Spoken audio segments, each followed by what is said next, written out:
C'era una volta un ponte difficile da attraversare, un ponte che separava l'uccidere e l'amare, ma gli uomini che han conquistato di forza la sponda buona oggi son suoni inutili, una musica che non funziona. E c'era un'altra volta un tempo meno scemo, e i giovani cercavano, io non ero da meno, dai vecchi di capire quello che non andava, quello che tra i libri al cuore come il fuoco li divorava.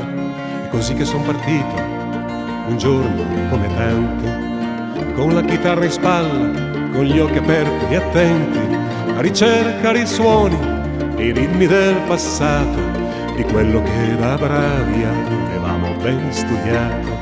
Così mi trovai in montagna con un vecchio partigiano, davanti a del buon vino e al ricordo ormai lontano dei suoi anni più belli, della sua grande occasione, dei giorni della lotta diventati una canzone. E il suo canto partì deciso come i canti della sua terra, con voce forte e fiera come i suoi passi di guerra. E il suo canto partì deciso come i canti della sua terra, con voce forte e fiera come i suoi passi di guerra.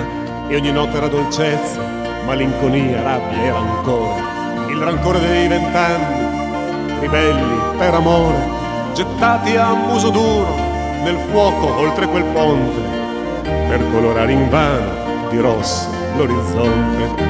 E il mio canto lo seguiva, ma era timido come di un bambino, mi usciva dalla gola strozzato e ballerino, mentre il suo sguardo allegro a poco si intristiva, riattraversando il sogno che sul nascere moriva. Ma canta con più forza, non starci so pensare, con la chitarra in mano hai tanto da gridare. E allora grida forte per chi non ha ancora capito che il partigiano ha vinto e l'Italia lo ha tradito. Era già notte fonda e il vino ci scaldava, era la prima volta che la mia voce andava, decisa insieme al canto rabbioso e popolare di chi senza aver niente questo mondo provò a cambiare. E poi dopo 20 anni, musicante di mestiere, lassù son ritornato e lo volli rivedere. E andai all'osteria di quel giorno lontano, ma c'era un bar moderno di stile americano, e i tavoli, il bancone, le sedie di bicchieri, i jeans e i giubbotti, i clienti camerieri, le facce, i tramezzini, i discorsi, i sorrisini erano alla moda, firmati e un po' cretini.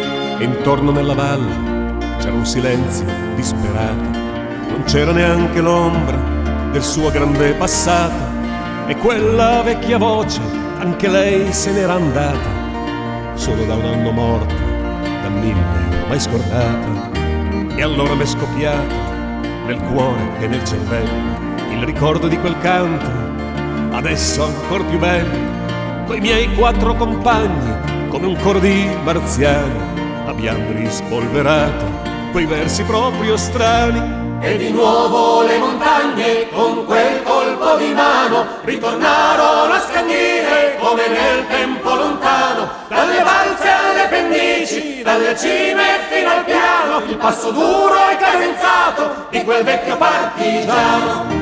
E ogni nota era un fucile puntato dritto al cuore, di quella insopportabile indifferenza senza amore, puntato contro il grugno dell'imbecillità rinata, laccata, qualunquista e telecomandata. E il suo canto tornò deciso come i canti della sua terra, con voce forte e fiera come i suoi passi di guerra. Lo so che non serve a niente, ma sarà dura a morire, l'eco della montagna anche per chi non vuol sentire.